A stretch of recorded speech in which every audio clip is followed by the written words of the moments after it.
Welcome back with a smiling face.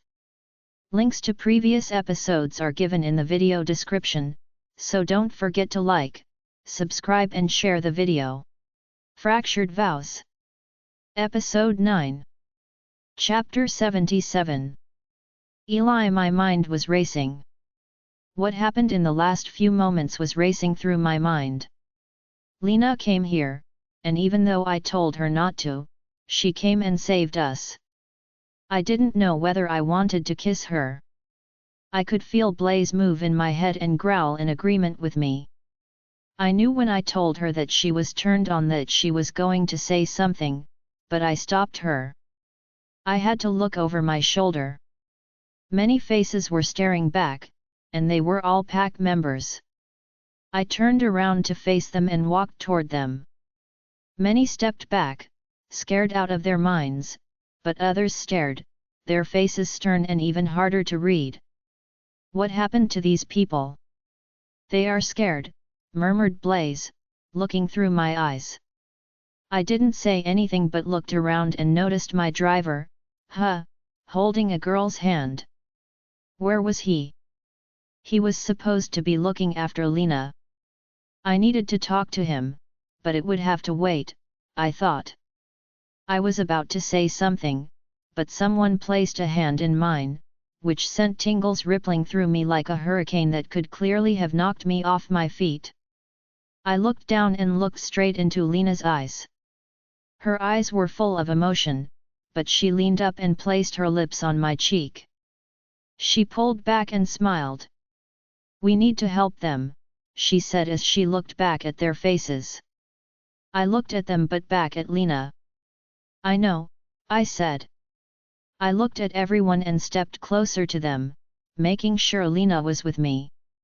One thing she was right about, she was supposed to be with me for all of this.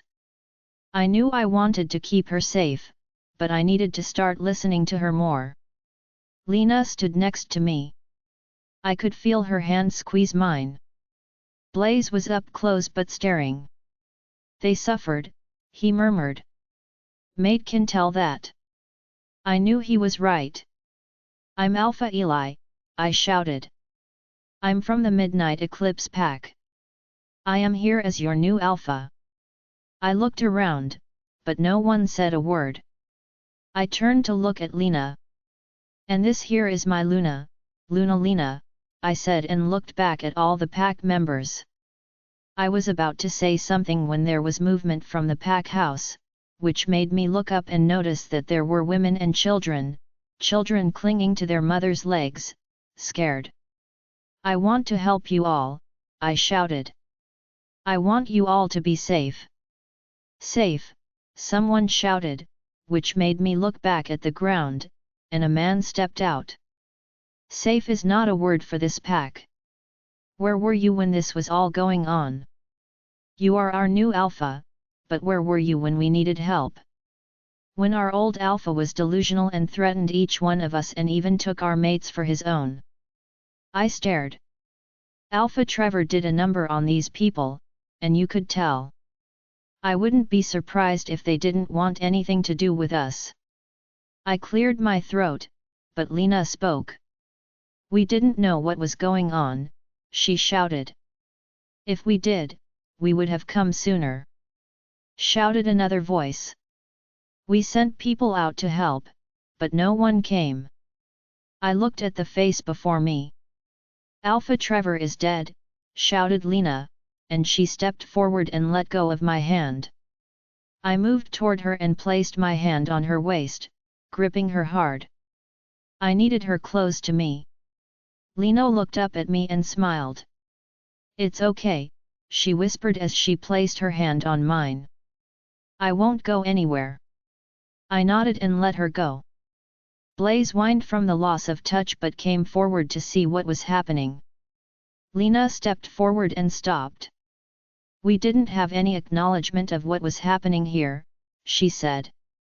"If we did, we would have come sooner, but no one came." Murmurs could be heard throughout the pack members. Lena looked around but carried on talking. "You all suffered due to Alpha Mac and Alpha Trevor," she shouted. Alpha Eli is not like them, he is fair and loyal, he would die to protect his pack and even make sure everyone was safe. He wants everyone to be safe and also to feel free. I stared at the pack members. There were a few murmurs around. I stepped closer and stared at the pack members. My Luna is right, I shouted. I closed my eyes and let Blaze come up with me. I opened my eyes, and the pack members stepped back, some growled in fear. We are your alpha, we shouted. We will protect you. We will give you a new meaning in life. But we also understand that you may want to leave after everything you have been through and more. We will allow you to make whatever decision you want, and we won't hold it against you. Blaze moves back and gives me control. Alpha Eli is the alpha, shouted Alpha Dean. I will stand by him, and if any of you want to leave, you are more than welcome to join my pack. I was met with silence throughout the grounds, a few murmurs were heard, but nothing was said. What will happen to our homes? Someone shouted. An elder will be summoned here and will make the final decision about the grounds, I shouted. This place is not fit enough for living, not since rogues have been here. They will find a way to come here if you stay. There would be more fighting and death, and I don't want that for you, not any of you. Alpha Eli and I will open our pack to you, Lena shouted. We will give you all shelter, a new home for everyone. You will all be safe, and I promise you this, we are nothing like your old alphas. We believe in everyone's freedom, and everyone will have a voice. We have rules, and we expect you all to abide by them, but we will show you all leniency until you get your bearings. I couldn't help but feel the warmth spread through me, knowing that Lena would be standing beside me. I don't expect everyone to agree straight away, I said. I would like you all to go to your homes and pack. Take what you need and want, but we will provide you with everything. I will ensure you are safe, and no one will be left behind, not until we know what you all want to do. You would let us leave, a woman shouted. You would let us be free from a pack. I looked toward the women. There were so many frightened faces, and many were teenagers. The rogues took everything for them. I couldn't let them suffer anymore, even if they didn't want to be part of my pack. I heard what went on in that pack house when we came here. I know what some of the men did to them. They were afraid, but I didn't want them to think they would be subjected to anything that horrible again. I said. I would let you become rogues, but before you decide, I want you all to know this.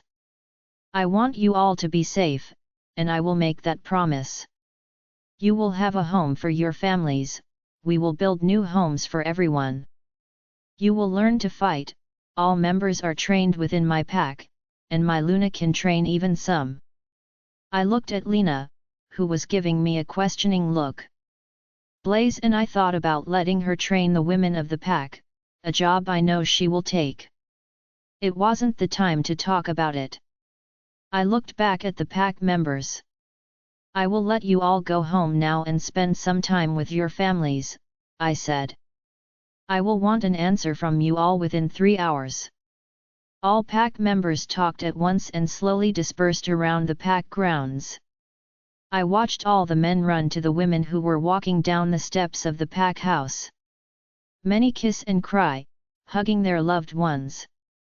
I wanted to take all their pain away. Do you think they will come with us?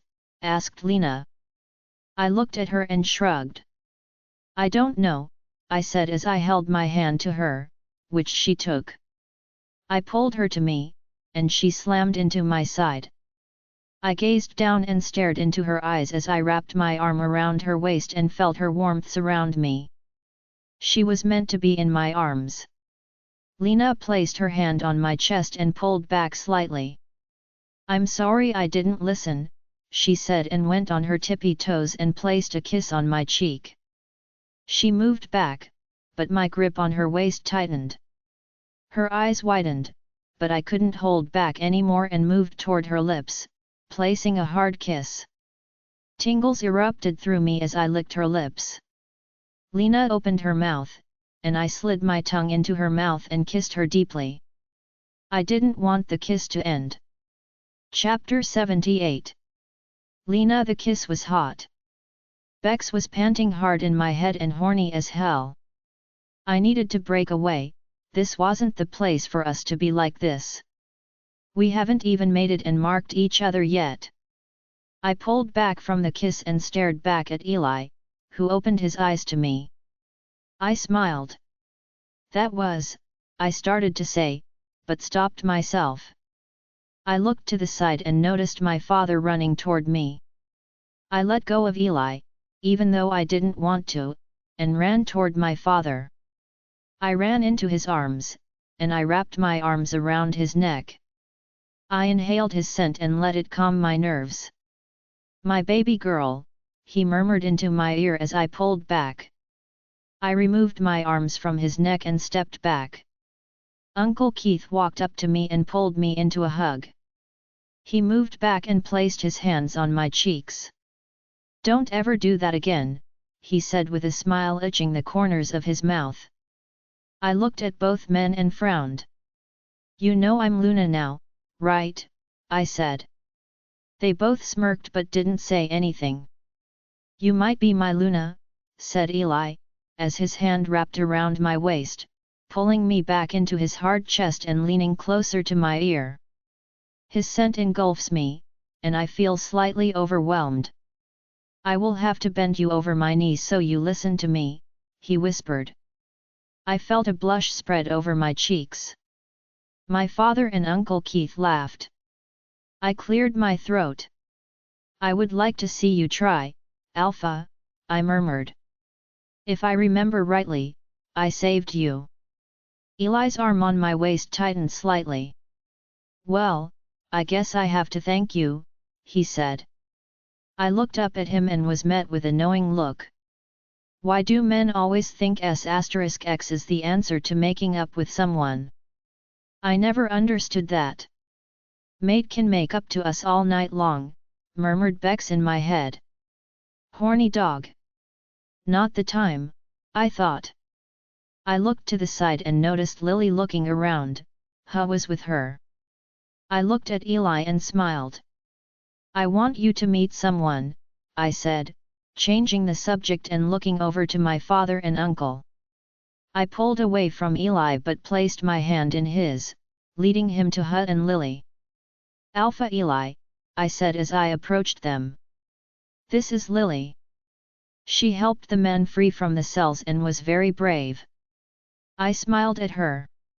Lily looked shocked, her eyes rounded as she took in Eli. She bowed. "Alpha," she whispered. "Nice to meet you, Lily," Eli said. "Thank you for freeing your pack members." Lily blushed and smiled. I glanced at who looked worried. I knew why he was looking at Eli like he was. Eli told him he would kill me if he let me into the pack grounds. I turned to face Eli. "Before you decide what to do with I said before he could open his mouth. I ran into the forest. Did try to stop me, but I heard Lily scream. I knew I had to save her. Also, helped too and even killed a few rogues in the process." Eli stared at me for a moment with an amused look. His eyes left mine and went straight to "I know I told you I would kill you if you let her in her," he said. He stared at him and let out a low sigh. "But I am grateful you followed her and even stayed with her throughout all this. I know she's not easy to control." "Hey!" I growled. I could hear Bex laugh in my head, but I placed a block up on her. I didn't need my wolf making fun of me. Eli smirked. "I won't kill you," he muttered. "But I will make you the right-hand man for our Luna. I mean, she seems to trust you." I stared at him, stunned, but I scrunched up my eyebrows. What do you mean right-hand man? I asked. Eli chuckled. He will be going everywhere with you, he said. Well, when I'm not with you, at least. I looked over to Huh, who was smiling. I would be honored to protect my Luna, he said and bowed. When he got up, he looked at me. But Alpha, I must admit, Luna seems to know how to look after herself.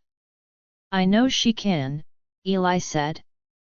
But I need someone to be with her always, and you will be perfect. Huh nodded. I smiled. I looked toward Lily, who was staring around the pack. Where are your family? I asked. Lily didn't answer me, but tears flowed down her face. I don't know, she whispered. I felt her pain.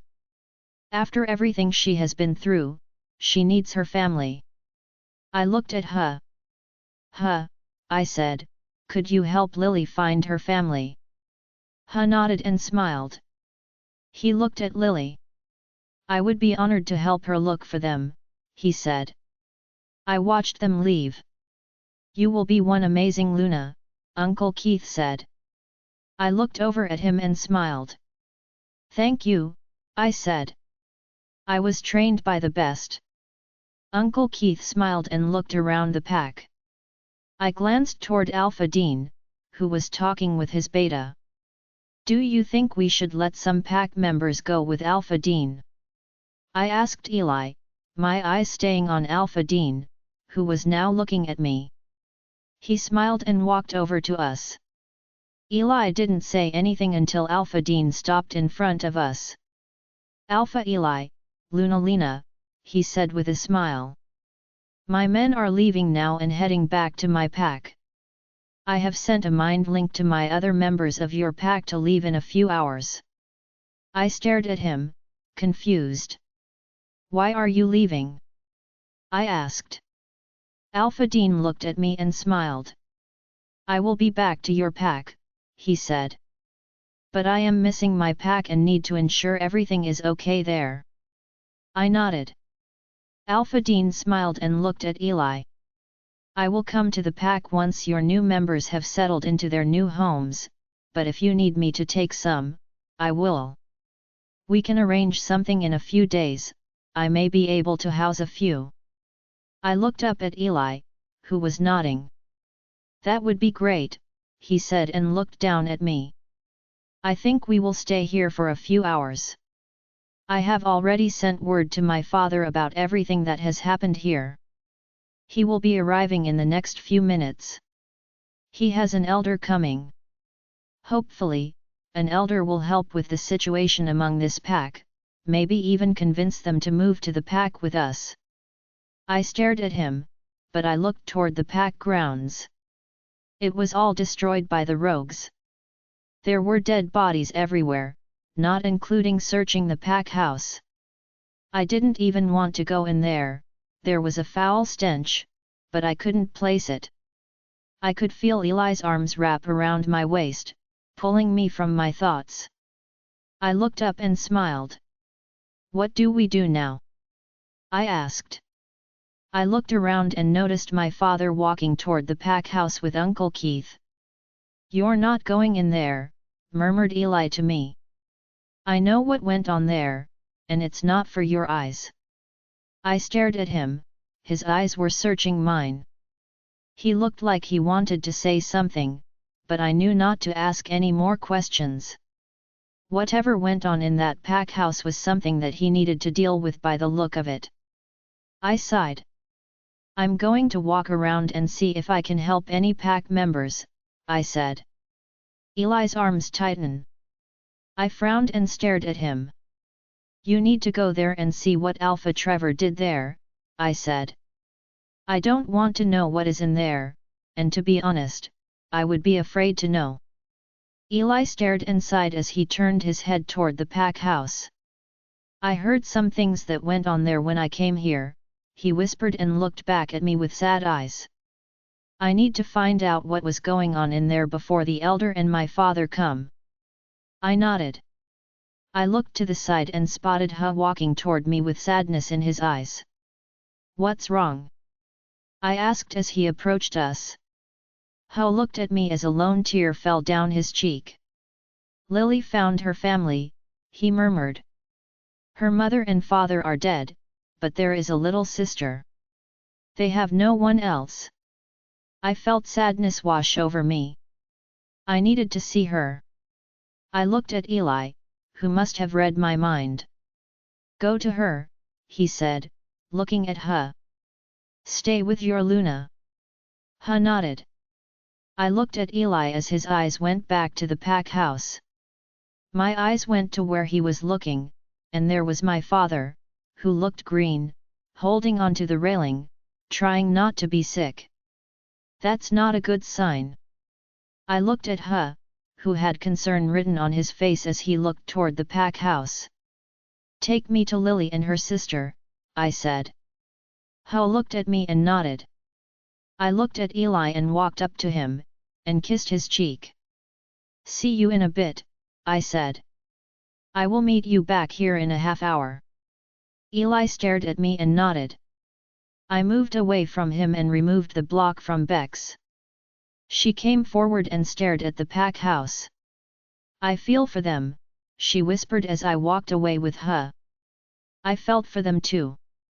We needed to give everyone a second chance, they deserved it. Chapter 79. Trigger warnings. Eli. I watched as He and Lena walked away. Blaze was up close, watching them. "He will protect her," Blaze murmured. I knew He would. I suggested he would be her right-hand man. I sighed. "Let's go and search this pack house," I whispered to him. I turned and looked. Tim had told me that it was sickening what Alpha Trevor had done in there. It had even turned him sick. Many members of the pack were tortured in the pack house. As I stepped closer, the stench of blood and other body fluids filled my nose. Blaze growled in my head, but I ignored him.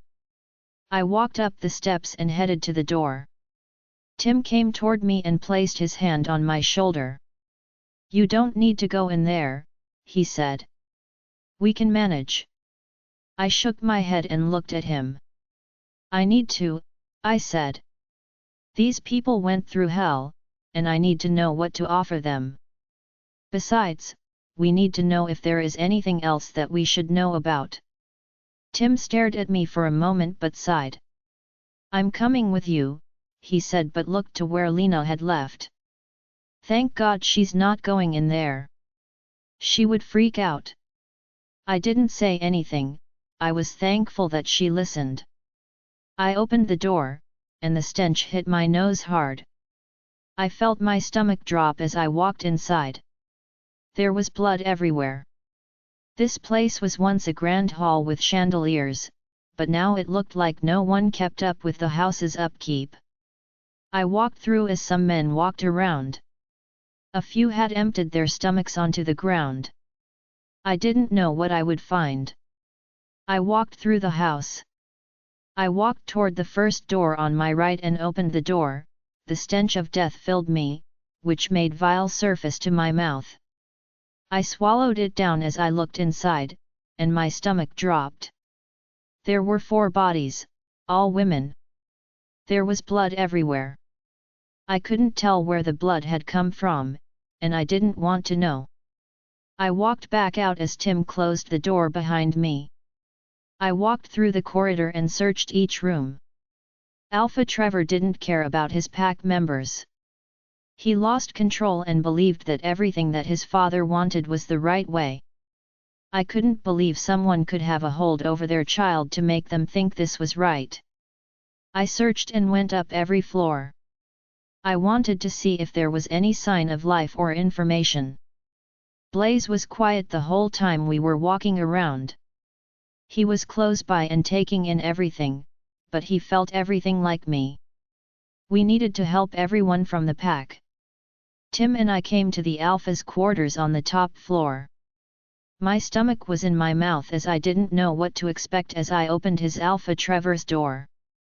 There was a stench of some kind, but I couldn't make it out.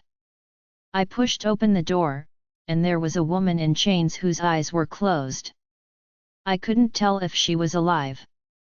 I walked over to her, but her eyes flew open, and she screamed. The chains burned her arms, but the fear in her eyes was hard to witness. "Shh," I said. "I'm not here to hurt you. I am here to help." The girl moves back as I try to remove her chains, but she shakes her head. "He will come back," she whispered. "He will kill me." I stared at her, sadness filling me. "He won't come back," I said. "Alpha Trevor will never come back. I killed him, and I am now the new alpha of this pack." The fear in the girl's eyes was still there, but her eyes widened at what I said. "Please," she pleaded. "Don't touch me." I stared at her. I looked over to the door. Tim was staring at the girl with wide eyes. "Do you know her?" I asked through a mind link. Tim looked at me. "I believe she is the daughter of one of the alphas your father talked about before the war," he said. "The alpha mentioned that some rogues came into the pack and were searching for someone. He told your father that he was trying to get hold of his daughter, but she was away in college." I looked at the girl, her eyes were on the two of us, but she didn't move. "You think she is this alpha's daughter?" I said to him. I looked back at Tim, who nodded. "Send a mind link to my father and tell him about her," I murmured. "I will try and get you to let me help her." Tim nodded and left the room. I looked at the girl and sat on the ground in front of her. Lena would be able to get through to her, but I needed to get her from this pack house first and away from here. I looked at the girl, and she looked about 19. "What's your name?" I asked her.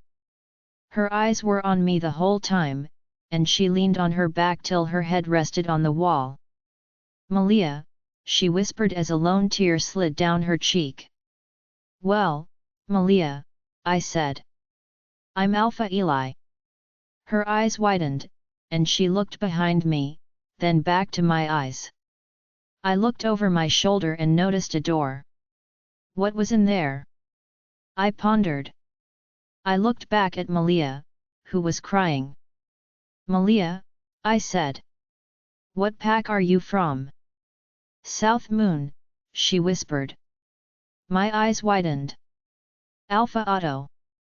Malia was his daughter. I looked at her and gave her a small smile. "Well, Malia, my father will be contacting your father and telling him that you are safe."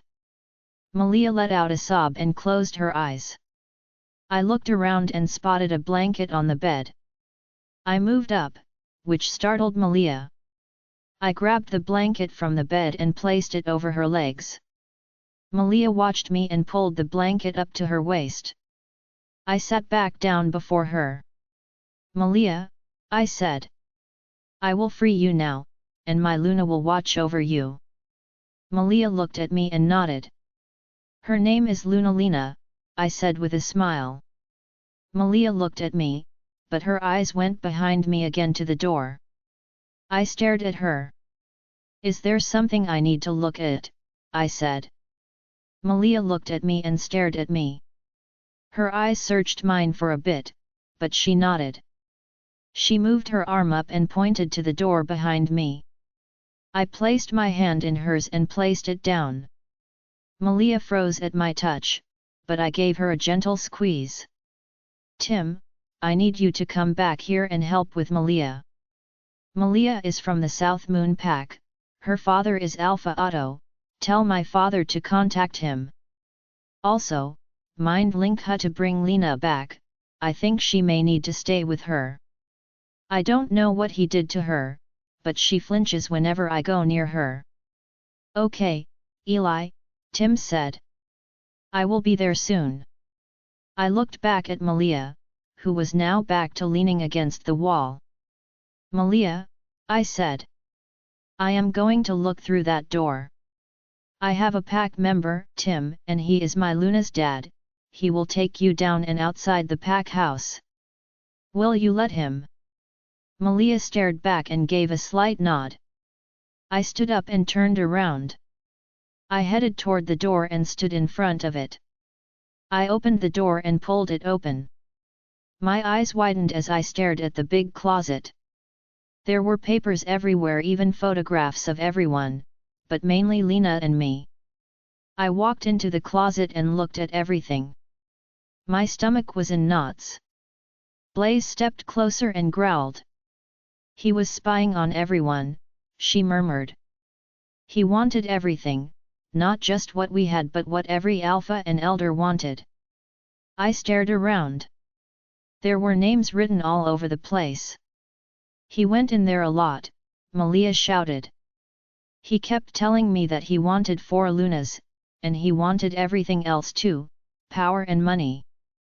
I didn't say anything but stepped backward and backed out of the closet. I looked to the door as Tim walked into the room. Is my father and the elder here? I asked. Tim looked at me and nodded. They just arrived, he said. I looked at Malia, who had fear written all over her face. Malia, I said, stepping closer to her and kneeling for her to look at me. This is Tim, Lunalina's dad. Malia looked between us and stared at me. I smiled. Let me get those chains off you, I said. Malia held up her arms, and I snapped the chain from her. Silver was on the chains as they burned my hands. I didn't care, and I needed to get them off her.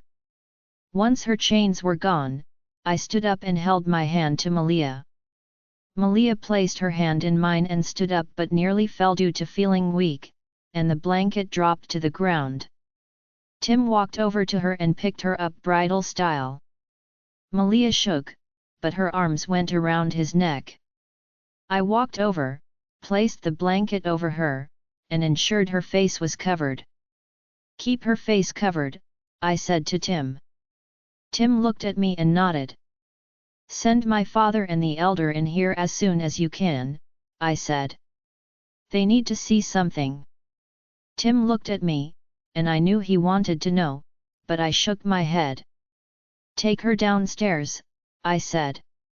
Make sure Lena is with her. Tim looked at me but nodded. I watched as Tim carried Malia out of the room and away from this place. I looked around, but my eyes darted to the closet. We needed to contact alphas and ensure they knew what was happening here. I turned around and looked around the room but noticed something on the chest of drawers. There was a photo of Alpha Trevor and his father, nothing else. As I picked up the photograph, I couldn't help the growl that escaped my lips. How could these two do so much damage to a pack and others? Chapter 80. Eli. I placed the photograph down and looked around. My mind was everywhere. I looked back at Blaze, lying down in my head, but his eyes were on me. How could this have happened? I asked. How could Alpha Trevor do something like this? He didn't care what he did and who he hurt. Blaze growled. He was no alpha, he said. An alpha would be there for his pack members. We need to make sure they are all safe. I nodded and looked back at the room. My eyes went back to the closet. I walked over but stopped in front of the door, looking at everything that was out. My eyes scanned the room but landed on a makeshift desk at the back. I walked inside and walked over to the desk. I looked around and noticed a book. I picked it up and looked through it. I stared and started to read. Alpha Trevor planned everything by the look of it.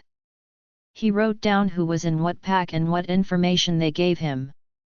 Blaze moved forward and stared. A low growl erupted from him.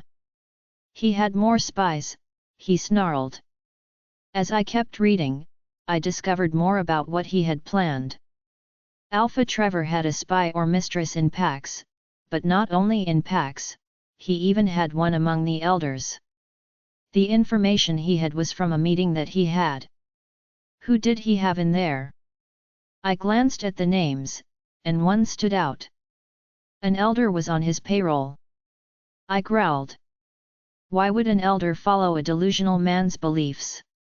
I could hear footsteps coming up the steps. I turned around and headed out of the closet as my father and a man walked in. It had to be the elder that my father knew. I looked at him. My father looked at me, his face full of concern. I can't believe it, he murmured as he looked around the room. How can someone keep their pack like this? It is so disheartening to see. My father scanned the room and looked back at me. His eyes searched mine, but I looked over to the elder. The elder looked around, and his eyes landed on me. Blaze came forward and came up to the surface. State your name, we called out, which startled the elder, who looked back at me with round eyes. Isaac, he murmured. Elder Isaac. It wasn't him. Blaze and I stared at him for a few moments, but I could feel my father's eyes on me. I knew he would want answers. I looked over at him and handed him the book. My father took the book and started to go through it. Elder Isaac walked over and looked in the book. I think you will understand why I am a little pissed, I seethed as I looked at both men. My father looked at me, and a low growl erupted through his chest. He has more, he snarled. Even within the elders. I nodded but didn't say anything. He got photos and documents, too, I said as I stepped out of the closet entrance. My father and Elder Isaac stepped forward, their eyes scanned around, and they were shocked. It seems Alpha Trevor has been planning all this for many years, I said. Alpha Otto's daughter, Malia, was being held here. I didn't know who she was till she mentioned his pack. My father looked over his shoulder at me and nodded. Poor child, he said as his eyes returned to whatever he was reading. I stepped toward the doorway of the closet. Blaze was close by, but he didn't say anything. We need to take all the pack members back with us to our pack, I said. We can place them in the Grand Hall for now and get them settled over the next few weeks. My father nodded but looked toward me. I carried as I looked away from him and toward Elder Isaac, who looked at me. I think this place needs to be condemned, I said. Too much has happened here, and what I heard when I came here, I don't want any of my pack members, old or new, to feel like they don't trust me. Elder Isaac nodded, but I stepped closer to him and stared. We need therapists and help sent to the pack for everyone, I said. Elder Isaac gulped and looked around. We need to go through all this first and decide on, he said, but I growled, cutting him off. No, I said. We will take all this back to my pack and go through it there. I will want Lunalina to look through it, and I also suggested you read who he has in the Elder pack as his spy and get him in a cell. Elder Isaac's eyes widened.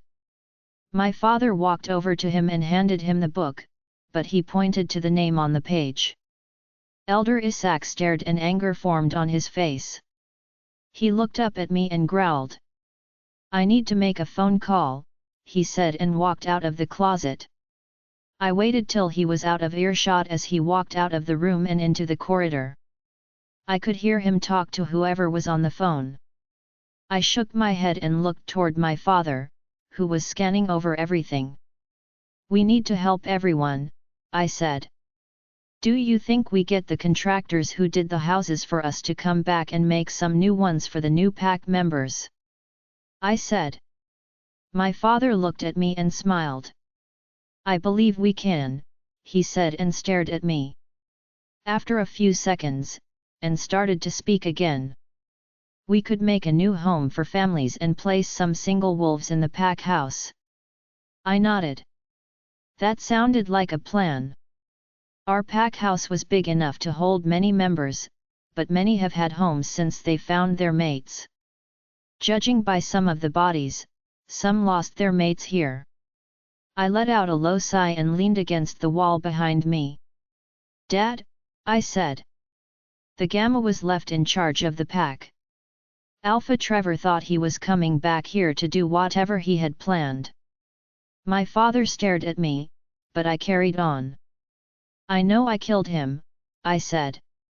I believe we can help everyone here, but that's only if they want the help. I can't force them to stay in our pack. I need to think of what to do next. I stared ahead as my mind ran through every scenario I could imagine. I felt a hand on my shoulder, which pulled me out of my thoughts, and I looked up at my father, who was grinning.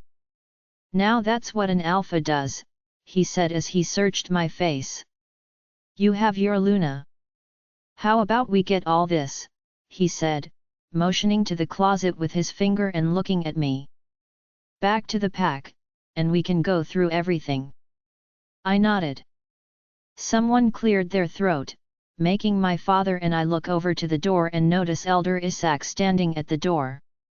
I think we should take it all back to your pack, he said, looking between us. I spoke to the lead elder and gave him the name. He wasn't surprised as we suspected that we had a mole as we had a few rogue problems over the last 4 months, but nothing as bad as the attack on your pack. Elder Isaac stepped inside and looked at me. He sighed. I believe we have some work to do, he said. The lead elder will be at your pack by tomorrow. He has to torture someone first. I stared at him, but I couldn't help my eyebrows shoot up. Elder Isaac looked at me and smirked. The man that gave our secrets away wanted his position, he said. He only needed one excuse to throw him in jail, and you gave it to him. I nodded. I looked at both men and sighed. Dad, I said. Have a few men to help you box everything up, and you don't leave here till everything is boxed up. Have Keith help you, and I think Alpha Gareth and Nathan will want answers too, and even Alpha Dean. My father nodded. I looked to Elder Isaac. Can your leader come here soon? I will need help with the new pack members, I said. We may need doctors, and many of them. Elder Isaac nodded. I will notify him, he said. What are you going to do now? I looked at him and let out a long sigh. I am going to get out of this place and find my Luna, I said. I gave the pack members 3 hours to decide what they wanted to do. I won't force any of them to be pack members of my pack, and I am letting them decide what they want to do. It is only fair to them. Elder Isaac nodded, but his eyebrows furrowed. What if they decide to become rogues, he said. I shrugged. I don't know, I said. It takes one person to change people's minds, and I believe they will decide what is right for themselves. Elder Isaac stared, he opened his mouth but stopped saying something. I glanced at my father, who was glaring at him. Strange, I thought. Papa Wolf thinks you are right in letting the pack members decide on what they want to do with their lives, said Blaze as he stepped closer. That elder might want to back off the way he is questioning your alpha abilities, or I will use him as my next plaything. I looked back at Blaze, slightly amused at what he said. Blaze smirked. Or we could let Mate hurt him, he said. I chuckled. Knowing Lena, if she had heard how this elder was acting, she would have a few choice words to tell him. I looked back at Elder Isaac. I'm going outside, I said. I will leave the two of you to go through this all. I need to find out what will happen next to my new members. I moved off the wall, leaving my father with Elder Isaac. I didn't bother looking around the room. I had seen enough. I needed to get out of here. I walked out of the Alpha Suite and didn't look back. I kept my head straight ahead and headed toward the pack house front door. I looked to the side and stopped as I spotted a massive door. Some men placed all the dead pack members' bodies in the hall. I walked over and looked around the hall. The hall seemed to be the only thing with no blood on the ground, but knowing my father, he probably had some to clear up the mess. I watched the men place bodies in a line, not even covering them up. I looked around and stared ahead. A few pack members were coming in. Some fell to the ground as they found their loved one's body. My heart broke for them. I stood rooted to the spot. I couldn't help but watch everything unfold before my eyes. Chapter 81. Lena Hu showed me the way to Lily, who was in front of me, holding her younger sister's hand. I could hear her cry as she held her sister's hand tightly. I said softly as I stood before her. Lily looked up at me, but her tears flowed down her face. She moved toward me and wrapped her arms around me. Her sister looked up at me and moved her head to the side. "Where is Mama?" she whispered. I couldn't say anything. I could feel eyes on me, which made me look around. Pack members were looking at me. I looked at Hu, who was staring at some members. "You all can come out," I said as I looked down at Lily, who was now looking up at me. I gave her a small smile. I looked up and noticed that most of the people there were Lily's age. Some were older, but no one said anything. "I am so sorry for your loss," I said. "How would you know how she feels?" shouted a girl who came up toward us. Lily moved back and looked at the girl. "Lena saved me from rogues, and so did Hu," she said and looked up at me. "I think we can trust her." Bex moved in my head and came closer. I could feel her uncertainty and sadness for Lily wash over me. We know how she feels about not having a parent around. I looked at the other girl, who frowned.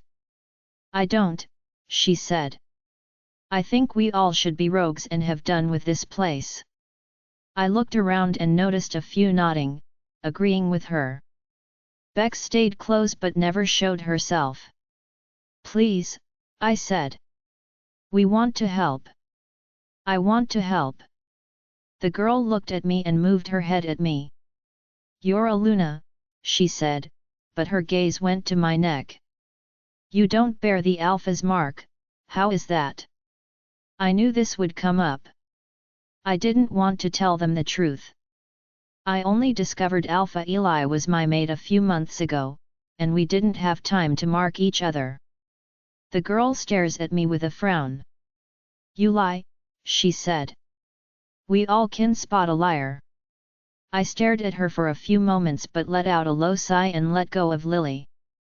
Bex was up on all paws, growling. I ignored her. I couldn't let her take over. Everyone here has lost someone or has been hurt. They don't need a protective wolf right now, they need a Luna. "You don't have to believe me," I said. "I am his mate, and we will mark each other, but it has been hard as your old Alpha was after me and another Luna." The pack members looked on, some were shocked, but I continued. "They need to know the truth. Alpha Trevor was a bad Alpha to you," I said, scanning every face standing before me. "Alpha Eli is not like him, trust me on that. He will want to you, save everyone, and make you all feel safe from harm." I looked toward the girl who spoke earlier. "As for I don't know how Lily feels," I said. "I do. I lost my mum when I was 10. A rogue killed my mum, and I watched it happen, it even brought on my wolf." I could feel Bex move in my head, but she went back slightly. I knew she would come forward if I needed her, but I didn't. This was my story to tell. There were a few gasps, but I stepped forward, looking between them. I felt the urge to tell them what we would do, and I was going to make sure we did something for them. "Let us help you," I said. "I believe we can become a better pack with all of you with us. We lost many pack members due to the attack the Alpha brought upon us and many lost families and loved ones like you. We can all grieve together and unite as one."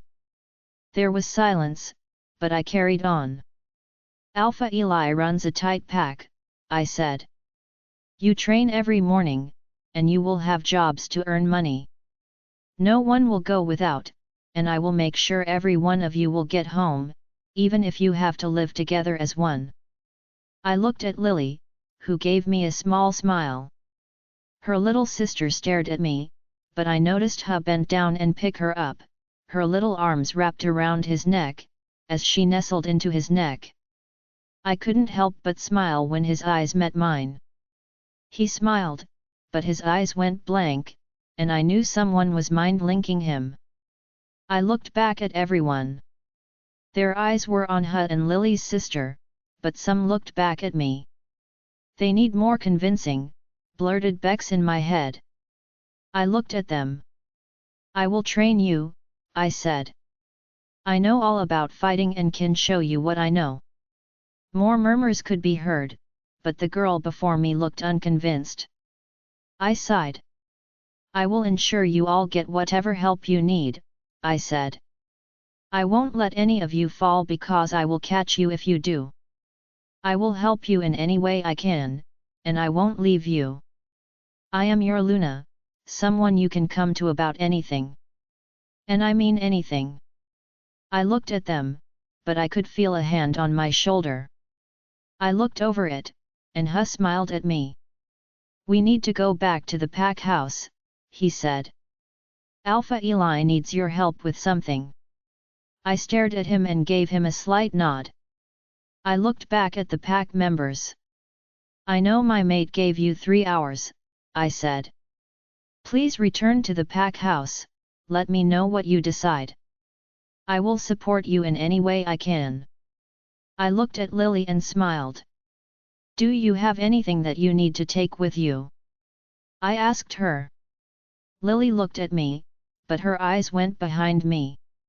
I knew she was looking at the girl. I sighed. I can help them, I said. Alpha Eli and I will do anything and everything in our power to ensure everyone is safe. I placed my hand on her arm, and she looked back at me. She stared for a few moments before she turned her attention to Huh. Can you look after my sister? She said. Her name is Daisy. Huh nodded and leaned into Daisy, falling asleep in his arms. Lily looked back at me and smiled. I need to get a few things from our house, and I will meet you at the pack house, she said. I nodded. I didn't want to leave her on her own, but her eyes went back to the others that had formed around us. Let me talk to them, she murmured. I know they will all want a better life. I think I can persuade them. I stared at her but looked back behind me. Most of the pack members were staring, but some were huddled together. They were scared, and fear was the main emotion within this pack. I needed to let Lily try, at least. The young pup knows what to do, murmured Bex. She will help them see that we are not a threat. I couldn't help but look back at Bex, her eyes bore into mine. But something was there. What do you make of all this? I asked. Bex stared at me and sighed. I think the same as you, she said. But we can't force them to come with us. Maybe mate has had better luck. I looked back at the pack members but then turned my attention to Lily. I smiled. Okay, I said.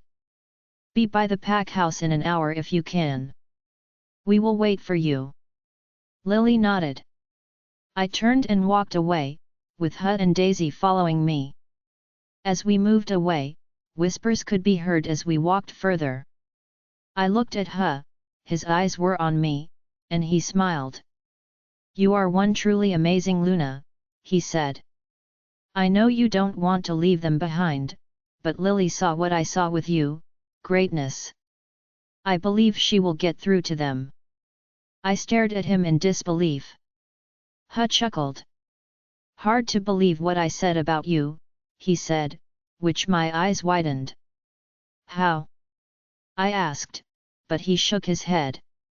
I guessed, he said. As I said, I heard the rumors about you, but I also have eyes, and seeing is believing more than anything. I looked in front of me. I felt like I wanted to cry. There was too much going on here, and it was getting to me slightly. Who mind linked you? I asked as we came closer to the entrance of the forest. I looked at the pack house. No one was around as we walked a little faster. Your dad, he murmured. I was about to say something, but as we approached, my father came into view and stepped out of the pack house, carrying someone. Who was that? I wondered, which made Bex move closer to the surface as my father looked at me. His eyes widened. Bex, he whispered. I closed my eyes and stared back at her. Her eyes bore into mine as a low growl rumbled through her chest. She smells like mate, she said. I frowned. Bex, calm down, I murmured. You don't know what is going on. Bex stared at me, but before she could say anything, I moved her back with everything I had and placed a block on her. This mate bond has a lot to answer for, especially concerning Bex and my feelings. I shouldn't feel jealous, and Eli won't do anything. I sniffed the air, and Bex was right, Eli's scent was on whoever was under the blanket. I opened my eyes as my father placed a young girl on the steps. Her eyes widened as she stared back at me. I knew who she was, but how could she be here in this pack? She was meant to be back home with her father in her own pack. Malia, I said. Is that you? I could feel eyes on Malia and me, but I didn't care. What happened to her? Chapter 82. Trigger warnings. Malia stared at me. Malia, I whispered. What happened to you? I moved and knelt before her, placing my hand on her knee. Malia started to shake but calmed down a few moments after. Malia looked at me and gave me a small smile. I met him, she murmurs. He was charming and told me he would be my chosen mate. I frowned. Malia came to one of my fights last year and even stayed for a few days later. I only knew about her due to Alpha Gareth. He introduced us, and we became close, but she left after a week. My mind was racing over what she told me the last time I saw her, but something came back. She was texting someone. It was Alpha Trevor, I said. He was the one you were messaging when you came to see the fight. Malia didn't say a word but nodded. He told me that I was pretty, she said. He gave me his number and asked me to meet him after the fight. Malia's eyes rounded, and a lone tear escaped. Lena, she whispered. I should have listened to you and returned home to my father's pack. He picked me up from outside Alpha Gareth's pack and took me here, she said as she placed her hand in mine. I gently squeezed her to let her know to carry on, and also tea was there for her. Alpha Trevor was charming for the first day, she said. He made room for me and ensured I was fed. She gave me a small smile, but it faded when the reality of everything came crashing down around her. Everything changed, she said and looked at me. He locked me in that room for a few days, telling me that it wasn't safe, but after 4 days, he opened the door and walked in with 3 rogues. They beat me and threw me in the cells for a few days. Malia sobbed as she continued. I couldn't help but feel heartbroken for her. People were around us, but Malia's eyes were on me as we talked. It was like no one else was there between us. She wanted to get her story out, and I was the one to listen to her. Alpha Trevor became obsessed, she said. He was obsessed with finding what other alphas had and wanted everything they had, even if it was taking everything by force. He placed spies in amongst packs and started getting information against people. He wanted power, money, and all the women in the world. Malia's eyes stayed on me, but they hardened, which made my stomach drop as she told me the rest. Alpha Trevor found out that he had a sister, a mistress of his father's had a daughter, and he wanted her dead, but when he met her, she was as crazy as he was, she said. She had this thing for an alpha of hers, even tormented someone that knew him. I gulped but kept my face neutral. I knew Bex was listening, but she never said a word. She wanted to know what had happened to her. Bex and Malia's wolf were friends back then, but something was wrong, and I needed to know. That person was Lena, muttered my father from the side, who pulled me from my thoughts. I looked at him and looked back at Malia, whose eyes widened. I didn't know, she said. Not at first. Alpha Trevor never spoke about Alpha Eli or you, not until a few months. He moved me from the cells and made me stay in his room. He had me there to keep my father in check. There was a growl from the side from my father. I turned and gave him a questioning look, but my father was pissed. He knew that you were taking, he shouted. We asked if he knew anything about Alpha Trevor, and he flat out denied knowing anything. I stared at my father and placed my hand on his, which made him look at me. Take a walk, Dad, I said. My father shook his head, but I let out a low growl. Don't, I said. She has suffered like all of them, this pack and everyone involved has suffered. We need to know so we can all move on. My father stared at me and backed away slowly from us. I turned back to Malia. What did he do to you? I asked but immediately didn't want to know. Her eyes glazed over, and she gripped the blanket, pulling it tighter around her. I don't, she said, shaking her head. I'm sorry, I whispered, regretting asking the question. What else happened? Malia took a few deep breaths and stared at me. Alpha Trevor planned everything in his room, no one was to disturb him, she said. I wasn't the only woman he had in there, he only took me as the last one who killed herself. She wanted to be with her mate, but he tortured her to death, and she was in pain.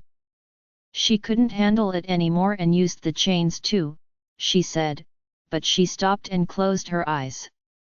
I could only imagine what that woman went through. Malia opened her eyes, and a lone tear escaped. I want to go home, she whispered. I want to be with my father. I nodded. We will get hold of him, I said. But he needs to tell us what Alpha Trevor did to make him turn his back on us. Malia looked at me. Alpha Trevor threatened my life daily to him, she said. He would make videos and send them to him, things no father should see. Another lone tear escaped, and I felt pain in my chest. I'm sorry, I whispered and moved toward her, pulling her into me. Her head went to my chest, and tears fell as they landed on my top. I didn't care. This was all messed up.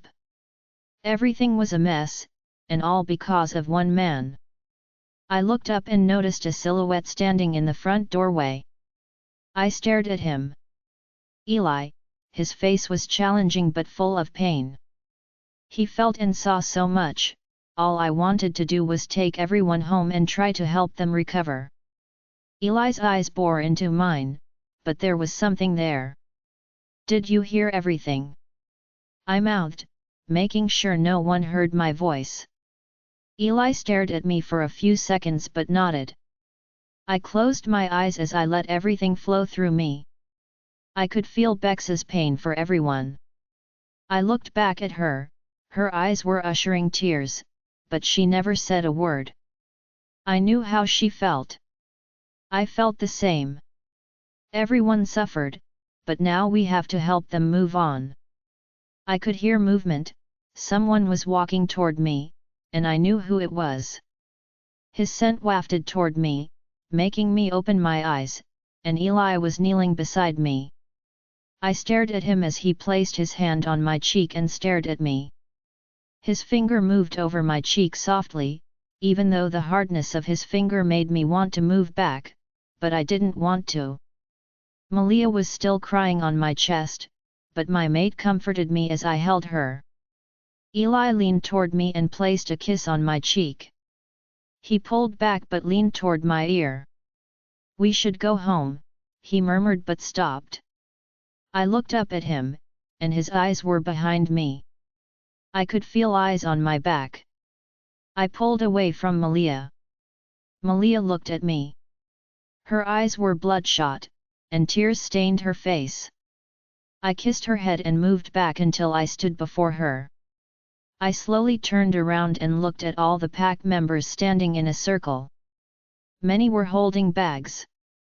My eyes scanned the crowd until they landed on Lily, who was walking with the girl and the others with us moments ago. Lily spotted me, but her eyes went to the side, and I knew it was her sister and Huh. She ran over as her sister leaped out of Huh's arms and ran into hers. It was the happiest moment to witness as Lily picked up her sister and swung her around, pulling her into a bear hug. I gave a small smile. I looked around, but Eli moved and stood in front. His eyes roamed over everyone before he spoke. "I know many of you have lost loved ones, families, and even mates," he shouted. "We will take all the dead with us and bury them in our pack, so you have a place to mourn. They don't deserve to be here and rest in the place that caused them all to grieve." I watched every person from this pack give a slight nod.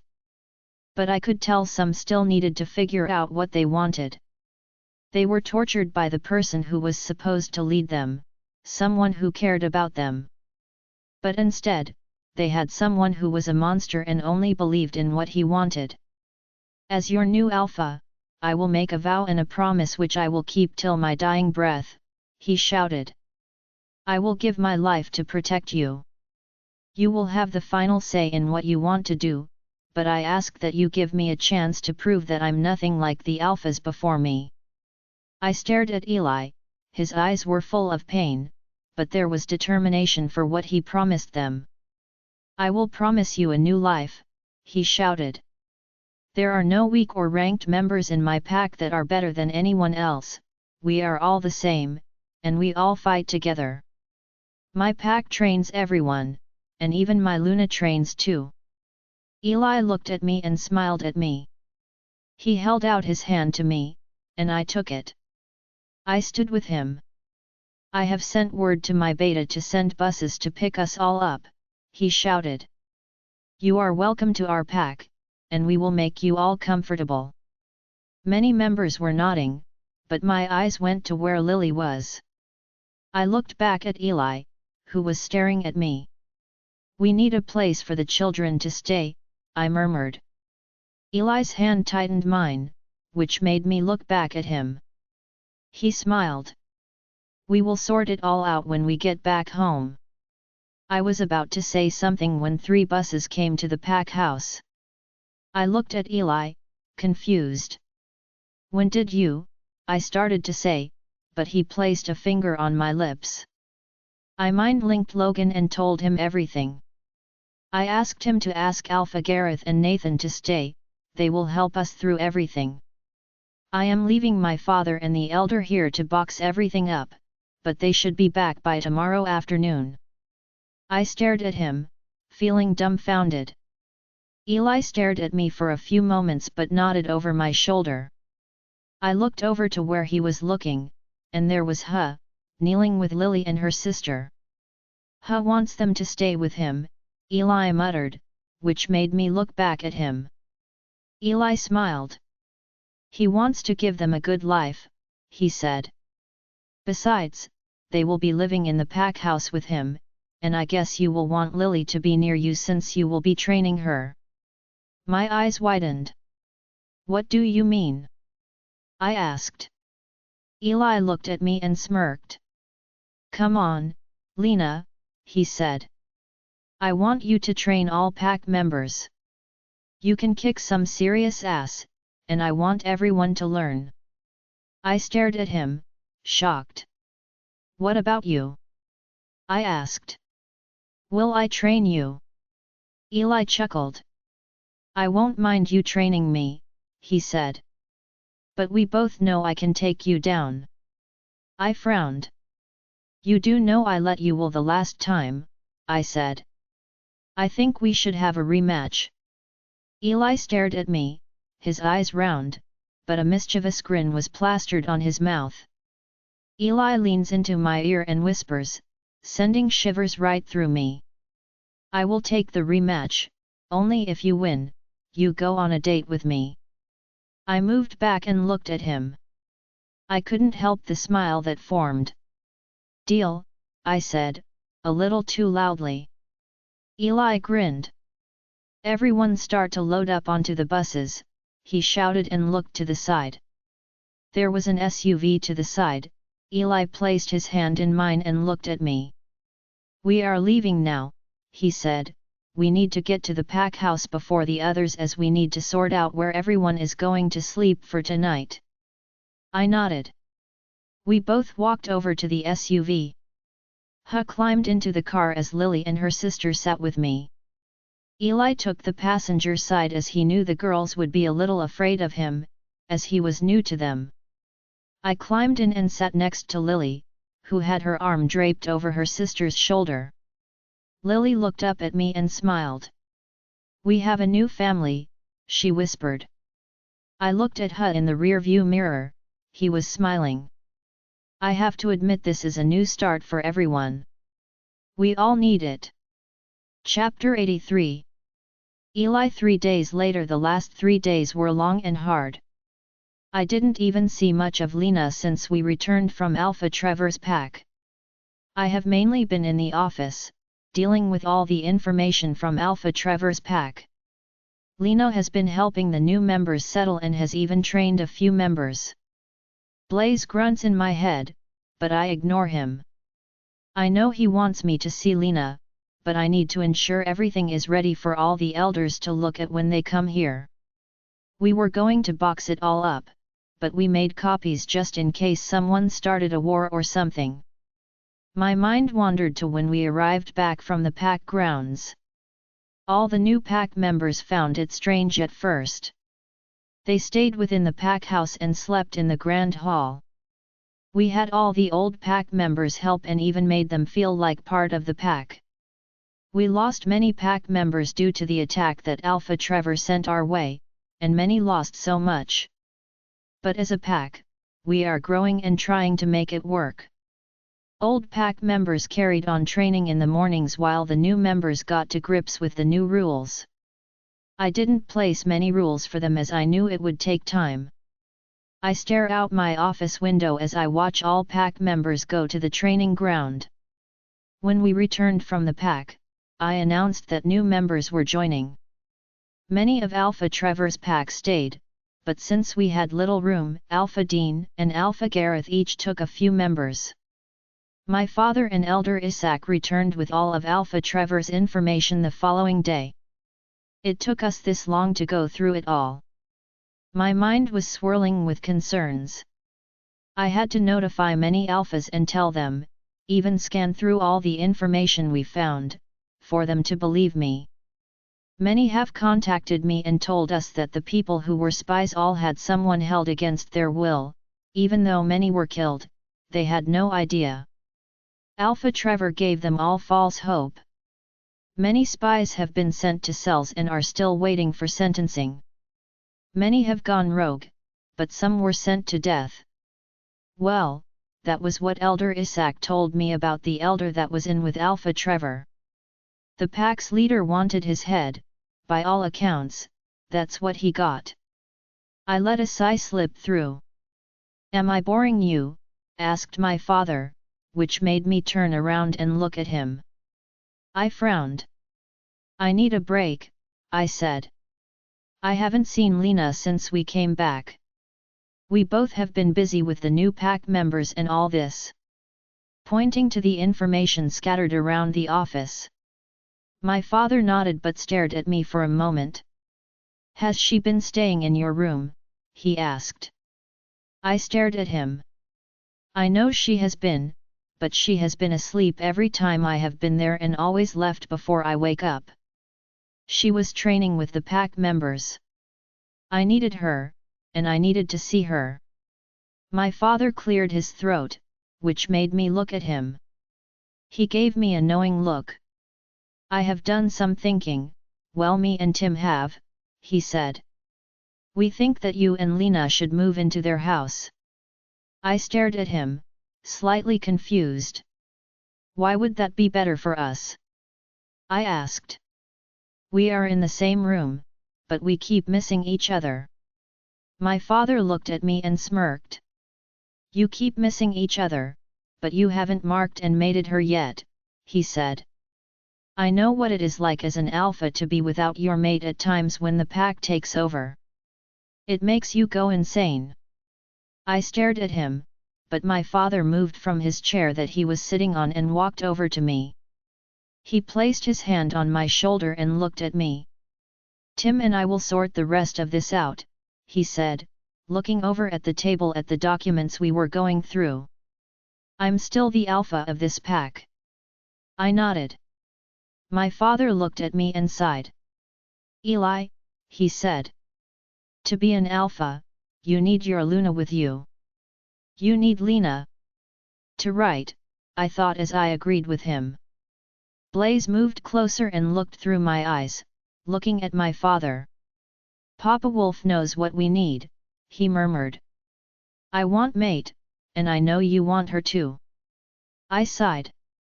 Can I leave now? I asked. My father nodded. Tim has told her to meet him at the house, he said, smirking. But he won't be there, you will be there instead. I could feel the excitement go through my body. Seeing Lena and actually getting to speak to her was making it all worth more. I need to do something for her. I looked at my father and frowned. My father chuckled. What's the face for? He asked. I want to do something for her, I said. We haven't exactly had a date. I want to make it more of a date. I can tell her all about moving into the house and more. My father stared at me, and a grin crept onto his lips. I have an idea, he muttered. Mind link Logan to keep Lena busy, and you make your way to the house. Tim will help you. I hope we have enough time to pull something off. I nodded. My father went blank while I opened a mind link to Logan. Hey dude, I called out.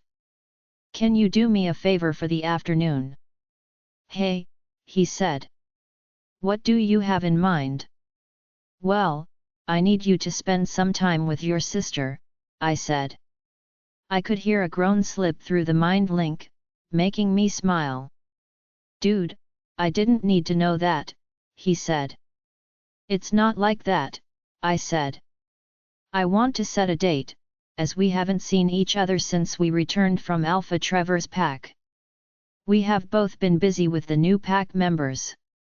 All I need from you is to keep Lena busy for the afternoon till I am ready. I will mind link when I am, and you can bring her to the house. There was silence, but a low sigh slipped through. I guess, he said. I know I need to talk to Lena, she had wanted to talk to me before you went there, but since you all came back, she has been busy.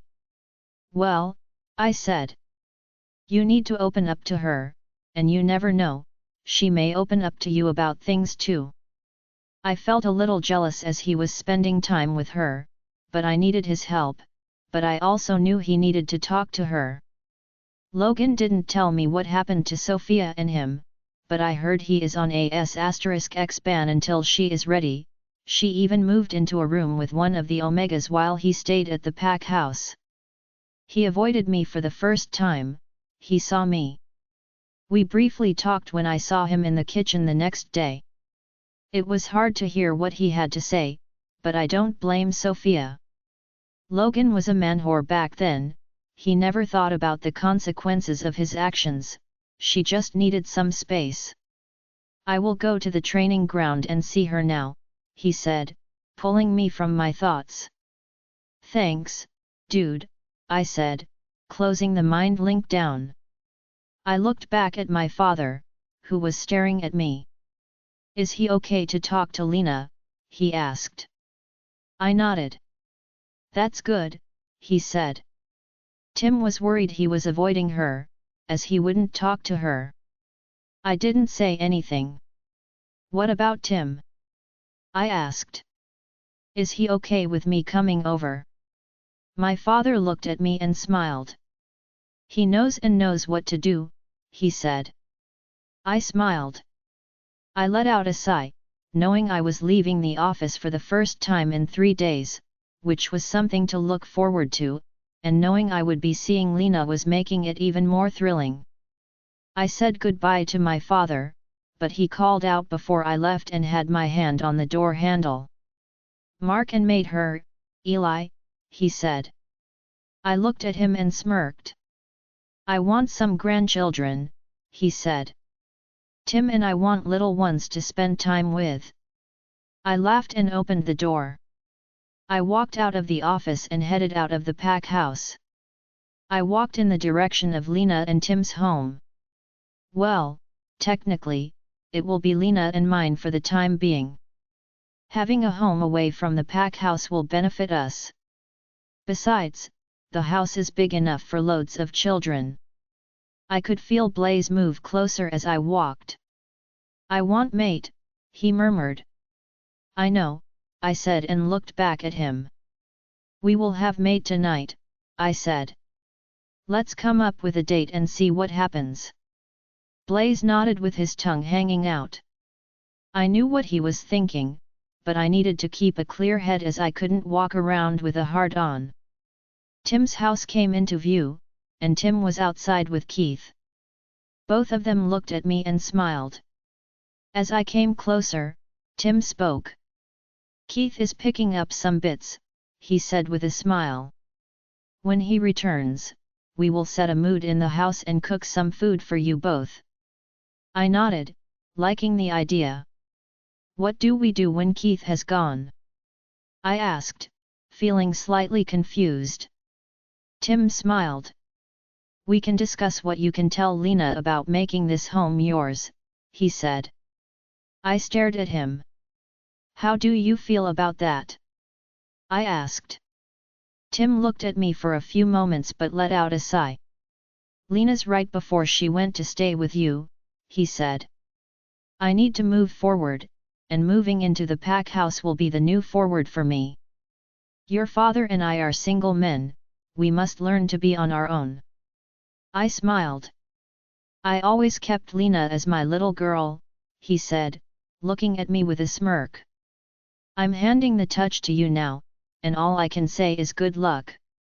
I second that, Keith said as he climbed into his truck. I stared at Tim, who was now chuckling. I didn't know whether to be excited or slightly worried by that statement. Chapter 84. Lena, it has been the longest 3 days of my life. I have been busy helping the new pack members fit into the pack. I knew Eli was busy with whatever he found in Alpha Trevor's pack house. I didn't want anything to do with it. All my concerns were about the people affected by him, and the first one was Malia. Malia came back to the pack with us. Alpha Gareth had contacted her father, who turned up before she arrived. He looked heartbroken but also relieved to have her back. It was nice to watch them interact, even though Malia found it hard for her father to touch her. They left an hour after Eli told her father what they had seen. I didn't stay around to hear the rest, but he wanted some of the information. Once Malia left, we had the pack doctor give all the new pack members a checkup, and we learned we needed more help, but it turned out that everyone did. We had to ask Alpha Gareth and Alpha Dean to help by sending their doctors to help with the check UPS. We were given some specialist therapists to help with some of the trauma that most of the women and children suffered. It was hard to listen to some of the stories that were told, as many wanted someone in with them, and many wanted me in with them, and as Luna, I had an obligation to the new pack members. I felt every pain and heartache, and I was afraid to sleep by the end. Eli and I have been sleeping in the same room, but due to all the drama that came with Alpha Trevor's pack, we haven't seen much of each other. We keep missing each other. I am always in bed before him, and I leave before he wakes. Many times I have stood and watched him sleep on the couch. I wanted him in bed with me, but when we haven't seen each other to speak to, it is hard to tell them what you want when they are not around. I shook my head and looked ahead. I was watching the pack members train. I was going to see who needed more help, and many from Alpha Trevor's pack needed help, mainly the women. We set up cots in the grand hall for everyone to sleep in when we arrived, and the following day, many of them moved into rooms within the pack house. The pack house became loud in the mornings or even during the day. I wish we slept in my father's house, at least we would have some time to see each other. We were still trying to navigate through everything, and all I wanted was to be with him one night. Bex moved in my head and got closer. She let out a yawn. "When are we seeing, mate?" she murmured. "I want to see him." I let out a slight breath I didn't know I was holding as I watched Lily try her hardest in training. I remember leaving Eli for a few moments to see where Lily and her sister were going to live, and I was happy to witness the interaction with Hut and his mate. Lily and her sister are living with Hut and his mate, Greta. Hut explained that while Greta and the girls got to know one another, he took me outside and told me that they had lost their only child in a rogue attack a few years ago and were talking about adopting a few months before the attack. I felt for them, but Greta was happy to accept the girls into the family. "Well," Bex yells, pulling me back from my thoughts. I sighed. "I don't know," I murmured. "We could go to the office after training to see if he is there." Bex nodded, but she stayed silent for a few moments. "Lena," she whispered. "I want to mate and Mark mate." As she mentioned this on the car ride back, I knew this was coming. I was all for it, but Eli went into the office and started to work. I didn't know what to do with myself. Whenever I tried to see him, I was told he was on the phone or with another alpha. It has been challenging to see him or even talk to him. "I don't know," I murmured to Bex. "I want to, but we must discuss many other things." "Like what?" she asked. "We both want mate to FK us, what else is there to talk about?" I looked back at her, her eyes were full of determination about this. I knew I couldn't bring up the Luna ceremony, which has been on my mind a few times. I haven't had anyone to talk to about it. Sophia has been busy dealing with other pack business, and Logan, well, I think he has been avoiding me since I came back. He knows I want to clear the air with him, but he has been hiding from me. I sighed. "Never mind," I said, looking back at Bex. "I will tell you later." Bex stared back at me, and I knew she wanted to discuss this more, but someone called my name, bringing me back to look at who was in front of me. "Lily." I smiled. "Luna," she called. "Did you see what I learned?" I nodded, even though I didn't. "It was great," I said. Lily looked at me and moved her head to the side but didn't say anything. I noticed her running up to us and smiling. "Luna," he said as he came to a stop. "I'm surprised that you haven't trained today." I smiled. "I had my reasons," I said.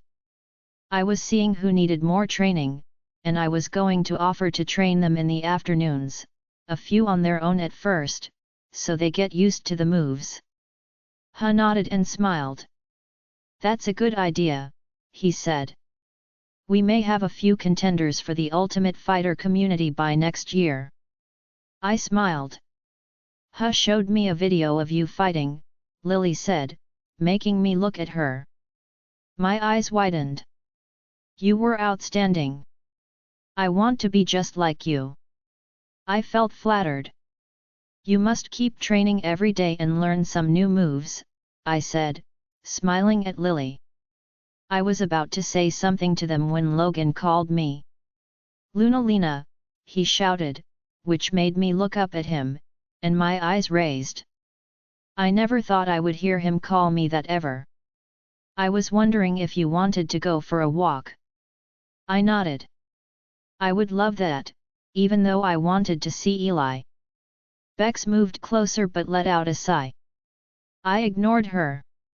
Yeah, sure, I said and said my goodbyes to Lily and Hut and headed over to my brother. Logan stopped and smiled as I approached. Let's go for a walk, he said. We both headed in different directions and headed into the forest. I had an idea where he wanted to walk to as we used to go somewhere close by when we were kids with our parents. We walked in silence for a few moments until Logan decided to talk. I'm sorry I avoided you when you came back from the pack, he said, which made me look up at him. I found his eyes looking at me, but he turned his head and looked ahead. Sophia and I have had a few words, and we are trying to sort things out. I have tried to sort it out with her, but she doesn't want to talk to me. I stared at him but stayed quiet for a while. I looked ahead and sighed. I guess it's to do with the she-wolves within the pack, I said. Logan didn't say anything, but I knew it was the truth by the silence. She-wolves were the worst when it came to gossip, and I won't be surprised that they were talking about Sophia behind her back when she wasn't listening. We walked further but came to a log that had fallen. Logan walked over to it and sat down while I stopped and looked at him. Sophia will come back to you, I said. She needs time. Logan looked at me and nodded. His eyes searched my face, but he sighed. What about you? He asked. Have you forgiven Eli for what he did? I stared at him, confused. I knew I had forgiven him, but forgetting is another thing. The mate bond affected me more, especially when he was around. I can't even think straight. I looked at Logan, walked to the log, and sat beside him. I have forgiven him, I said, looking ahead, but I turned to look at him. Forgetting is another story. Logan looked at me and nodded. Jas, if I know what every she-wolf is like within this pack, they like to brag, especially the ones who haven't found their mates, I said. I bet some mentioned to Sophia who you were with and slept with. Logan looked away, but I placed my hand on his knee. Look at me, I said. Logan stared ahead for a few moments but turned to look at me, and I could see fear in his eyes. He was on the verge of breaking, but he needed to know this. Sophia will come back to you, I said. But you have to give her time. Jas, that doesn't mean you can't try to win her over. Send some of her favorite flowers or chocolates to her. Tell her how much you love her, and make a suggestion that will benefit you and her. Logan stared at me, but a knowing look came across his face. We already suggested something, he murmured and released a low sigh. We agreed not to have S*X till she can trust me. I looked at him, and my eyes widened. You haven't cheated, I asked, but he shook his head. I haven't had any other woman since I found Sophia, he said. Sophia had to get more information out of Amber before we came to find you. When we learned that she was one of Alpha Trevor's mistresses, Eli thought it would be easier for Sophia to get more out of her. And did she? I asked. Logan looked at me, but his face hardened. She did, he said. But Amber mentioned that I slept with her and rolled out some other members I had been with. Sophia lost it and tortured her. I have to admit it scared the crap out of me how she acted. I stared at him, but I gave him a knowing look. I heard all those stories before I left the pack, I said. Even if they were only from Naomi, it still hurt knowing Eli was with someone else. Forgiving the past is easy, it's when you can't forget about it that is the hardest thing. Logan looked at me but didn't say anything. I'm giving it a go with Eli, mainly for Bex, but also for myself, I said to him. I'm not the same girl as the one who lived here before. I learned more about myself when I was on my own, and fighting helped get all the built-up frustration out that I had bottled up all those years when the bullying happened. I never looked back until I came home, and I only went back home to meet Sophia. I smiled as Logan looked at me. Logan nodded but looked ahead. We sat in silence for a few moments till he took a deep breath in and out. I knew he was opening up for the first time, and I wasn't going to stop him now.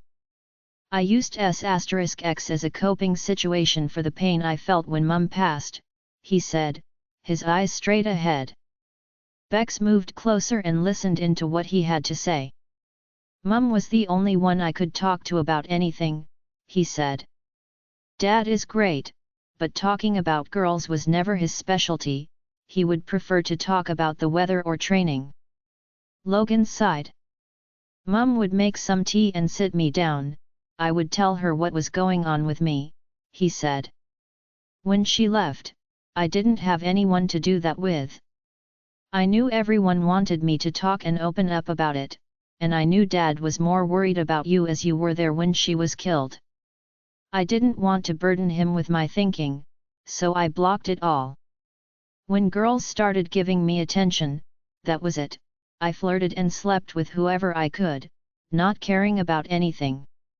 Logan turned to look at me as a lone tear slid down his cheek. I would never hurt Sophia, he said as a slow smile edged the corners of his mouth.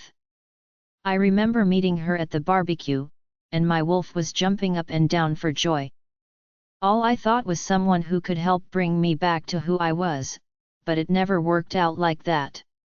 Logan placed his hand into mine and looked at our hands.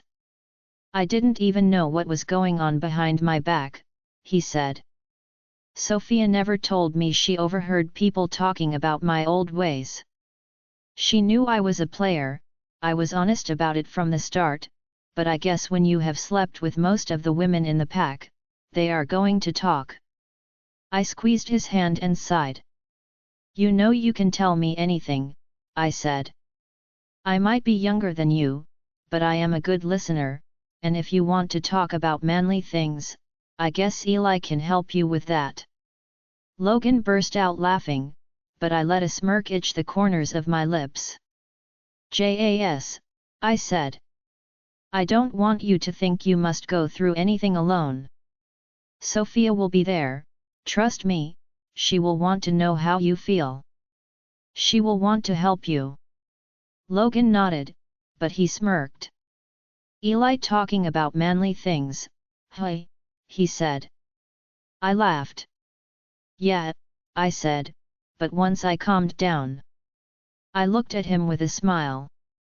Eli is your best friend, and he has been through what we have both been through, he lost his mum too. He might even know how you can deal with it somehow. Logan looked at me and nodded. We sat there in silence for a few moments, but I sighed. So you're on AS*X ban then, I murmured. Logan snarled. Lena, he groaned. Not what I wanted to talk to you about, but I am. Sophia thinks a few weeks without S*X and only talking to her might help. I looked ahead. How is that going for you? I asked. Logan groaned. Not good, he said. But I can see the logic in it. Bex giggled in my head, which made me look at her. Bex smiled. He is learning now, she said. Instead of using S*X to deal with everything, he has to talk to Sophia about it. I frowned. I didn't need to know that, I said, but part of me was happy that Logan opened up to me. We sat on the log for a few moments when Logan cleared his throat. I looked over at him, and he had a stupid smirk plastered on his face. What? I frowned. Why do you look like that? Logan laughed and stood up from the log, letting my hand go. I think you should go back to Dad's, he said. There is a surprise waiting for you. I stared at him, confused. Logan moved toward me and pulled me up by my hands. I looked at him. You need to go to Dad's, he said. I'm not walking you there, but you will like the surprise. Logan leaned down and kissed my cheek. I watched as my brother let go of my hands, which fell to my sides. Logan walked away, mumbling something, but I didn't hear him. I looked around and realized that we were sitting near the house. I wonder if he chose here on purpose. I sighed and started to walk toward the house. It wasn't far, it took me 10 minutes to get there. Once I stepped out of the forest, I looked at my family home. No car was in sight, but the lights were on. That was weird. Where was my dad? I thought. Bex, I muttered. Can you sense what's going on? Bex moved closer but sighed. I can't hear anything, she mumbled. Look in the house. I smell food. I sniffed the air, but as soon as the smell hit my nose, it made my stomach grumble. I walked toward the house and headed to the front door. Once there, I placed my hand on the door handle and opened the door. I walked in, but a scent hit me full force, nearly knocking me off my feet. Eli. I walked in as Bex started to pant in my head. Mate, she whispered. I looked around the house, and my eyes widened. In the living room was a table with 2 place settings, candles, and wine. I looked around, and my eyes landed on someone in the kitchen doorway. My mouth watered at the sight, and it wasn't for the food.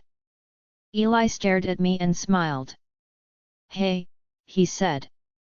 I thought we should have our first date. I couldn't speak, I was speechless. Eli had planned this whole thing, dinner. My core tightened at thinking of what kind of dessert we would have, and I didn't mean any cake. I shook my head. I couldn't think like that, it was meant to be our first date. What kind of person would it make me if I mated with my mate on a first date? A horny one, murmured Bex with a mocking tone. I ignored her, but Bex had other ideas. I want mate, she said. I want him for my dinner. I agree with her, even though I looked like a mess and was in sports gear. Eli was wearing a shirt and pants. Clearly, he had been in the office earlier today. He looked hot as hell in his outfit. This mate bond was affecting me in every way possible. I needed to drink some wine. I needed to calm down before I jumped him or something. I could feel Eli stare at me, and my eyes went to his. Why don't you sit? He said. I didn't even notice that he had moved. I nodded and walked toward the chair he had pulled out for me. I sat down, and he helped me move closer to the table. I looked up at him, and he smiled. I will bring the food out, he said and walked away. I didn't look to see where he was going as I had no idea where. My mouth was dry, but I could feel excitement brewing in my veins. We were on our first date. I wanted this more than anything. Chapter 85. Eli. I pushed Lena's chair toward her as she took the seat. I felt nervous. How could a woman make me feel like this? I have known Lena most of my life. It's different now, murmured Blaze in my head. She's our mate, and we have waited a long time to be with her, so don't mess this up. I groaned inwardly as Lena took her seat and pulled it under her to get closer to the table. I will be right back, I said and turned around. I headed toward the kitchen to get the plates. Tim had prepared and even cooked everything for us. He told me the way to Lena was by food and conversation, and that's my plan. I quickly grabbed our plates and walked back into the lounge.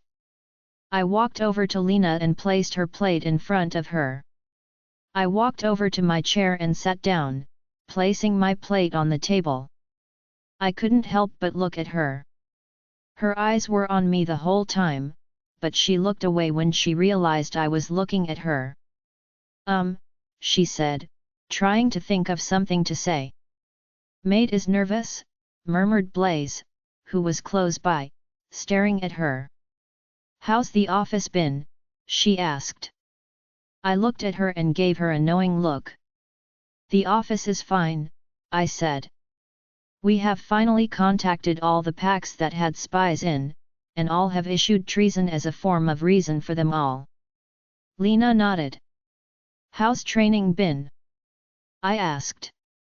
I know you have been there for the last 3 times, but I haven't seen you ask anything. Lena smiled. I have been to training, she said. But I haven't been training, I have been watching. I wanted to know if any of the new pack members needed further training, and I was going to offer to train them. I stared at her but didn't say anything. Is that okay? She asked, looking confused. I cleared my throat and nodded. Yeah, I said. I think it's a good idea. Most pack members can learn a lot from you. Lena smiled and started to eat her food. I began eating mine. The room was in silence. I couldn't help but look up at her a few times. I caught her looking at me and would look away. How was this so hard? How is this so hard? She murmurs as I look up at her. I mean, we have known each other for years and even have had food around the table at each other's houses before now. I placed my fork down and leaned back in my chair. My eyes never left hers. I think we have put too much pressure on ourselves, I said, thinking back on how we got here. We have been through so much over the last few weeks. We have forgotten what it is like to be with one another, I guess. Lena looked at me for a moment and let out a sigh. I guess, she said. We didn't exactly get off to a good start, and then everything happened. We haven't had any time for ourselves between the attack and even me going to my uncle's pack. I nodded, and I thought of telling her about moving into the house. I think I have an idea, I said. I mean for us to spend more time with one another. Lena leaned back in her chair and stared at me. Food wasn't on the menu now, but I needed to get this out. I think we should move out of the pack house and into here, I said. Lena's eyes widened. I think we should have a set time for work and a time to come home, I said. I know there haven't been many good memories here, but I want to change that for you. I will make a new house just for us if we don't live here. All I want, Lena, is a place you and I can call home together. Lena stared at me and was very quiet. I think you are right, Lena said, looking at me as a smile slid across her face. I think we should have our own home. I think we should have a set work and make time for each other. How about we both go to training together, and if you are in the office, you have to be home no later than 6 in the evening. I smiled. That sounds like a plan, I said. What about living here? I looked around the house and set my eyes back on hers. Your father is willing to move into the pack house for us to have our own space, I said. Lena looked around the room and looked back at me. I don't know, she said. We could give it a go and see how it goes. If we don't like it, we could arrange for something. I nodded. I think, I said as I moved my chair back and got up. I walked over to her and knelt. I placed my hand in hers as her eyes stayed on me. I think we can give it a go and make this work, I said as I moved her hand to my mouth and kissed the back of her hand. Tingle erupted through me as I pulled back and looked at her. I want to make this work, I said, but that was all I could say as Lena leaned forward, placed her lips on mine, and kissed me. I kissed her back and moved my hand to the back of her neck. I licked her bottom lip, and she opened it. I slid my tongue in and roamed her mouth. Blaze was howling in delight as we made out. Lena kissed me but pulled back slightly out of breath. She leaned her head on mine and sighed. "I need to get used to that," she whispered. I moved back and stared at her. Her eyes stayed on mine. "I don't feel hungry anymore," I said as I moved up and held my hand out to her. "I think we should take this to the couch, don't you? We can always reheat the food later." Lena nodded and smiled. "You took the words out of my mouth," she said as she placed her hand in mine and stood up. I had planned to watch a film with Lena after food, but the food was long gone from my mind. Lena led me to the couch and switched on the TV with the remote. I knew what film I had for us and set it up before she came home. "I got us a film," I said as I sat next to her. Her hand was still in mine as she placed a fleece blanket over our legs. I took the remote from her. "What film?" she asked. I pressed play on the remote and placed it beside me. "Ah," I said. "A surprise, I hope you like Marvel movies." Lena groaned. I looked over at her, but she had a smirk. "I guess I have to watch it," I said. I didn't say anything. The movie started, and I looked at the screen. The film started, and I settled back. I wasn't watching it as Blaze was panting in my head. "Mate," he whispered. I looked back at him, confused. I was about to say something when Lena's hand left my hand, which felt weird. Moments later, her hand was placed on my thigh. I could feel harden as her hand rested on my thigh.